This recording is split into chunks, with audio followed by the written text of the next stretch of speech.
Genshin could never. Except they could. But they won't.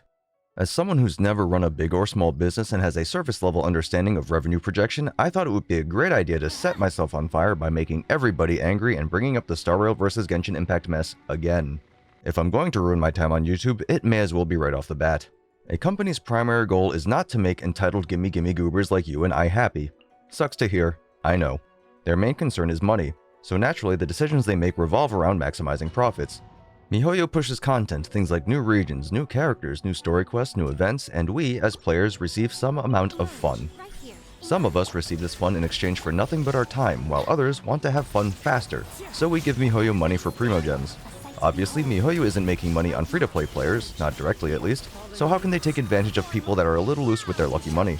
If you're here, you probably don't need me to explain how a gacha economy works. Or maybe you do.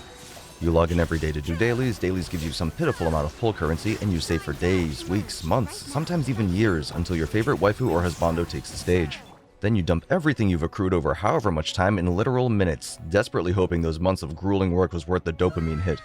Now, what happens if there are multiple units that run back to back and you just gotta have them all? Or even worse, you built pity and you got the featured unit you didn't actually want. All of a not so sudden, your wife Bondo banner is here and you're unprepared. You need this unit now. Who knows how long it'll be before his or her banner runs again. This is one application of FOMO, the fear of missing out. So you rip open your wallet, smash that top up button, and look at that, money really does fix problems. As simple as the series of events sounds, there's actually a particular balance to it. MiHoYo controls your free-to-play income directly. Dailies, events, world exploration, quests, and the idea is they give you enough to allow you to pull a 5-star character every other patch or so, but not enough to let you scoff at the possibility of a surprise Chichi. Life goes on. If you don't get enough, your chance of quitting is higher because you're less likely to pull the units you want. If you get too much, you're less incentivized to spend money. This is not unique to Genshin. Star Rail does the same, as does the majority of other gachas. But Star Rail has never been accused of being stingy. After all, we get 10 pulls for free every patch. Genshin, on the other hand. But what if I told you they're actually comparable relative to their own ecosystems? If we look at all patches up to 2.0, that's 8 in total, Genshin's released 12 new limited units. Star Rail is up to 16, and only including 5 stars. If you include the 4 stars, the gap widens at Genshin's 17 to Star Rail's 23, putting Star Rail just a little more than 35% ahead of Genshin. Looking at any given 8-patch period in Genshin's history, you'll notice that from patch 2.7 to 3.5 is Genshin's next heaviest window in terms of character releases, with the addition of 8 new 5 stars and 9 new 4 stars. 2 of the 5 stars got thrown into standard banner prison, so only 6 of the 5-star units are limited. That being said, Genshin has had 2 periods of time where their character releases were at their densest, and neither have matched Star Rail. Considering Star Rail's character releases have been much more aggressive, it makes sense that players are given more pulls to compensate. Now you might be thinking, well, if I'm not interested in all of these units, then I don't need to pull. And you're right, you don't. But you may also be one of those people thinking, man, Memory of Chaos, Pure Fiction, all of these new simulated universe modes. It'd be great if I could diversify my roster. And you're right, you should. If you're aiming to complete all forms of Star Rail's endgame content, having a diverse roster can make things significantly easier, especially considering how some units excel in blast damage, some in single target damage, and others prefer to grind their teeth on AoE content. And that's not even factoring in elemental resistance and weakness breaking. From a gameplay perspective, this is good. It gives players goals to work towards on top of incentivizing players to try to build different units. And this, in turn, keeps the turn-based nature of the game from becoming stale. The obvious downside is now you might feel pressured to pull everyone. I know I am. As a day 1 Star Rail player logging in almost religiously, by the 4th patch I was starting to feel like someone who had waited a year before trying out a gacha and realizing there's a snowman's chance in hell that I'm gonna get everyone I'm aiming for as a low spender. How many of you have heard someone say, MiHoYo needs to calm down with these characters so I have time to recover? How many of you have said it yourself? Genshin, on the other hand, has Spiral Abyss. You have 2 halves you need to chew through, so you need 2 well-invested teams. That's 8 characters in total. Some units can make floors significantly easier, but you can oftentimes get around it with smart positioning or planning, with the exception of the occasional hard counter or enemies with particularly trash mechanics. Or just run Hyperbloom. You can complete all of it, earning maximum possible rewards with 4-star units, 4-star weapons, and some wise resin investment. And that's it, unless you're including open world exploration in your meta mind. While it's true that some puzzles require certain elements or weapon types to complete, characters that fill these roles are given to you for free, so you're never locked out of being able to complete something because you didn't rip open the wallet. Now, my memory is bad and my record keeping is worse, so pull income between the two is a little hard for me to quantify as it varies from patch to patch. Instead of doing the work myself, I googled it and stumbled upon one SoraHoshina, someone far more meticulous than I. Their calculation methodology is listed and their breakdowns are shown on their infographics. And they include everything from web events to daily check-ins to achievements and even the trading card game. That being said, these estimates are likely higher than what the average player will realistically earn. Their data doesn't appear to go back farther than Genshin's 3.3 patch, so we'll look from there on. Averaging all the maximum pulls someone completely free-to-play can earn, including intertwined fates but excluding a quaint ones, you get about 74 pulls per patch. Pulling from the same source, Star Rail averages about 92 per patch, again assuming you do literally everything available to you. This is also including patch 1.0, where Star Rail gave an incredible number of pulls to celebrate its launch, which skews our average significantly. If we exclude 1.0, the average falls closer to almost 83 per patch. Depending on which average you like to use, this ranges from anywhere between roughly 11 to 24% more pulls. We've established that Star Rail's character releases are 25 to 35% more ambitious, so 11 to 24% more pulls kind of makes sense. You still can't get everyone, but having a little more simultaneously helps you try to keep up with the unit releases while also feeling like MiHoYo is being so generous. So, relative to Genshin, Star Rail does give more, but that's because you need more. Now that we've covered the pull economy, what else could Genshin never? Quality of life. Genshin does get quality of life, just not what the players want, and there's probably a good reason for that. Having never worked on Genshin or seen its code, I couldn't exactly tell you why we don't get the updates we want, but I could probably tell you it's a lot more complicated than the average person might think. Let's take a look at underground maps, for example. It seems like a simple thing to implement, but there's a lot of layers to it. They needed new icons, the underground map had to align properly with the overworld map. It had to be able to move in the same way. The minimap had to be adjusted and changed dynamically based on the player's location. They added this feature to older maps, meaning they had to make sure nothing already established would break with this new update. And likewise, these map updates must be compatible with everything implemented in Genshin in the future. Genshin, being open world, means the map is a pretty integral part of the game. Now, does Star Rail get more quality of life updates compared to Genshin? Absolutely, but I don't believe it's because MiHoYo prefers one to the other. If you look at Star Rail's interface and systems, a lot of it looks like it's based on Genshin's. Whether or not that's true, I don't know. But let's entertain the thought for a moment that Star Rail is built on Genshin's code. If you're in charge of a project like Genshin Impact and you want to make another game using Genshin as the foundation, you wouldn't hire an entirely new team, hand them what you've got, and say good luck. That'd be a nightmare, especially if people suck at commenting up their code. I hated group projects. What probably makes the most sense is to take some of your Genshin team that's already familiar with the code and move them over to work on Star Rail. Now, Star Rail inherently has a few advantages at this point. The developers have had experience working on Genshin for years already. They know what will work and what won't, and because Star Rail isn't live yet, they can mess around with whatever they want because there are no players to aggravate if something breaks. They can adjust the game structure to account for better quality of life updates in the future, as well as implement things Genshin players have wanted before the game even goes live. You may have noticed recently that Genshin's quality of life updates have been rolling in more and more, like the auto artifact equip system. Still not exactly what players want, but it's a start. I wouldn't be surprised if there was intermingling between the two teams, helping each other fix up holes in their respective games.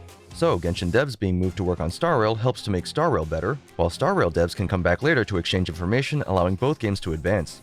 Or maybe I'm just coping. Now, onto the big thing that started this whole fiasco, Dr. Ratio. An eccentric, full-fledged limited 5-star unit that was given out for free as a result of the Game Awards. And I won't lie, when I was watching the Star Rail livestream and Ratio crashed the party, I thought I was getting punked. I thought MiHoYo would never.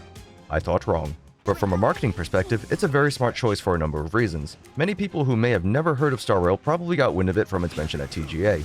As one of these people, you might be thinking, wow, this game won that kick-ass award, I should check it out. And some days later, you find out, wow, they're giving away a 5-star unit for free? In this economy?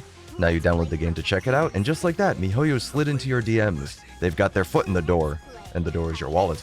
The next question to ask is, why Dr. Ratio? If MiHoYo is going to give away something for free, they'd want to give away something that generates enough hype, but costs them the least amount of revenue. Ratio's banner was the second half of version 1.6. It followed immediately after Runmay's banner and Kafka's rerun. The banner that followed Ratio was Black Swan. Black Swan, Runmay, and Kafka are three incredibly synergistic units, on top of being incredibly hot. Not that Ratio isn't, but I remember when I first saw him, my exact words were, I'm probably not pulling, he's a sausage. Now, if you pulled for Kafka, you'd want Black Swan. If you plan to pull for Black Swan, you'd want to pick up Kafka. Runmay buffs both. Hopefully you see my point. Dr. Ratio is likely to be ratioed. So MiHoYo giving him out for free does a couple of things. If you didn't plan to pull for Ratio, you're vibing. Free 5-star unit for you. MiHoYo lost nothing. You weren't pulling anyway. If you really wanted Dr. Ratio, you can now afford to pull for an Eidolon or his Light Cone. If you wanted to spoil your baby, MiHoYo is still eating up your Jades. If you wanted Ratio and you're perfectly content with E0 S0, then you make out like a bandit and MiHoYo loses out there. But I imagine that's a relatively small portion of the population. In exchange, MiHoYo's generated hype. If you were on the fence about trying the game, now is a great time. If you played the game and stopped, now you have incentive and reason to reinstall and log in and claim him. If you had no concept of MiHoYo as a company before, now you're thinking, wow, they give away free gacha units. maybe I should check them out. The last and probably most obvious thing to point out, Star Rail is a gacha game. But not like how Genshin is a gacha game. Turn-based gacha games are not new to the world. We have things like Epic 7, Grand Blue Fantasy, Final Fantasy, Brave Exvius, Fate Grand Order, and so on. That means there's a lot more competition. How are you going to show people your turn-based gacha game is worth playing over that guy's turn-based gacha game? Not only that, but giving away a free SSR, 5-star, 6-star, whatever star is also not a new thing. MiHoYo has not set the standard. They're following along to show they know what kind of market they're in. Now let's look at Genshin. How many times has a new game released and someone said, "Oh, it's just that other game with a different skin"? And Genshin was no different. It was directly compared to The Legend of Zelda Breath of the Wild, which is not a gacha game. It's a AAA title. In fact, a lot of people that started playing Genshin didn't even know what a gacha game was. And you'll probably also notice that Genshin stopped being called a Breath of the Wild clone within a few months of its release when people realized it was actually fairly different. So what exactly does Genshin compete with? Tower of Fantasy? Not really. And I got nothing else. Let's check Google. You'll notice none of these games are really like Genshin. Let's take a look at this particular inquiry. The top suggestion is Breath of the Wild. Again, not a gacha. Granted, the only requirement from the original post is open world. But if you scroll through, you'll notice that the majority of people mention titles like Elden Ring, Final Fantasy VII Remake, God of War, Tower of Fantasy, Skyrim, The Witcher, and with the exception of Tower of Fantasy, which we already mentioned, none of these are really that similar to Genshin. Sure, there's some overlap, but Genshin is mostly in its own category. What does that mean for MiHoYo? They make the rules. Unlike in the turn-based gacha market where they're just another face in the crowd, Genshin more or less stands alone. For now. I hope Wuthering Waves is good. And MiHoYo didn't get to be where they are by blind luck. They know what they have, and what makes it particularly obvious is their surveys.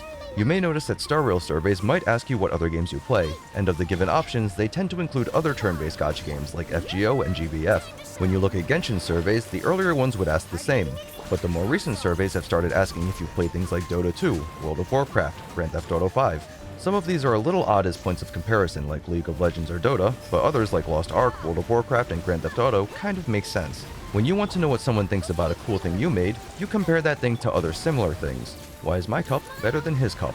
Why does my kite fly lower than her kite? You wouldn't ask why your knitted hat doesn't hold as much liquid as that guy's pot. I mean, you could, but you got other problems if you are. So what we can conclude is MiHoYo doesn't believe other gacha games are Genshin's competitors. They've likely structured their anniversary rewards with that in mind. Think of games like World of Warcraft, Final Fantasy XIV, League of Legends, and other live service games. Obviously, those games don't give out pulls, that's not how they work, but generally speaking, it's usually some kind of event that's paired with some kind of cosmetic and/or some kind of mount. The last anniversary event I took part in was for Final Fantasy XIV, and instead of thinking about the free things I'd get, I was hit with nostalgia and the feeling of a year's worth of buttons pressed. The anniversary events for those games often feel more like celebrations instead of, say, Christmas morning. So until someone else makes an open-world action RPG gacha game, your only option right now is Genshin Impact and their anniversary shows, or Tower of Fantasy. Finally, getting to the point, why couldn't Genshin Impact give out a free Doctor ratio? They absolutely could, but they don't need to. If you don't like it, you can quit, but where are you gonna go? Back to me. Another thing to note, expectations are important. One big reason Genshin's first anniversary was almost akin to self-immolation for MiHoYo is most other gacha games have pretty decent anniversary events. Veterans of other gacha games were expecting a lot, while a lot of non-gacha players were just having a good time. The average Genshin player's expectations are so low now, deep-throating the unfriendly end of a shotgun doesn't seem like a terrible idea. Star Rail players, while eating good, are also potentially setting themselves up for disappointment. I've already seen a few posts on Twitter and Reddit where people are expecting another free 5-star unit or a Chinchillian Stellar Jades for the 1-year anniversary. While that's certainly possible, imagine if MiHoYo doesn't. Google Classroom's gonna be in trouble. Once you give something, you can't ungive something. If you set a standard for yourself, people expect you to maintain that standard, which is gonna be incredibly disappointing for you guys because my videos are only gonna get worse. But MiHoYo is rich. Giving us a bone once a year must be like a drop in the ocean to them. Joke's on you, we get boned a lot more than that. But also, yeah, MiHoYo is rich. A penny saved is a penny earned. They're probably rich because they understand what they can afford to hand out as freebies, what they can't, and the long-term repercussions of each. While I would love to believe MiHoYo would give us Doctor Ratio for free out of the goodness of their hearts, I'm pretty sure it's just a publicity stunt. Now, I get it. Regardless of what excuses MiHoYo has, being loyal to something for so long and feeling unappreciated for it sucks. I'm not saying you shouldn't be disappointed or upset or frustrated. I'm not even saying you shouldn't complain. Complaining is fun. It's cathartic. Especially when we all get to complain together and agree on the same things. Sometimes, playing Genshin feels like coming back to the Abusive Ex over and over because she does that thing with her finger that you really like. But when she's not looking to do finger stuff, you spend all your time being ignored while you sob silently in the corner of a dimly lit room. And then there's Star Rail, who does finger stuff and more, and will listen to you while you cry, but only for about 10 minutes a day. Or more if you're on the simulated universe grind. So, I'm allowed to be disappointed, upset, frustrated, and allowed to complain even. But I don't want to be like this forever. What can I do? Well, if you're in a garbage relationship with a boyfriend that doesn't do enough and takes too long to get his shit together, do what my ex did. Dump him. But what if you don't want to dump him? What if you can fix him? He has his good qualities after all. You cut his stash off. Money talks, and when you stop giving MiHoYo money, they'll notice. Pretend for a moment that you're a greedy company. If people keep giving you money, you're gonna think you're doing fine, so you're gonna keep doing what you're doing. If people aren't throwing cash at you like a bunch of drunk dudes at a gentleman's club, you're gonna start to panic. MiHoYo's success is almost directly reliant on you being a raging FOMO-sexual that's prone to making terrible financial decisions. So, stop. And if you want to continue to hit him where it hurts, give him the 1 star. You know, since they won't give you the 5. Just maybe leave Google Classroom out of it. And maybe don't start wars with Star Rail players. It's funny for a bit, but then we all start fighting, and the only winner is MiHoYo. People seem to be forgetting we get a 5-star every year in the form of Xingqiu or Xiangling.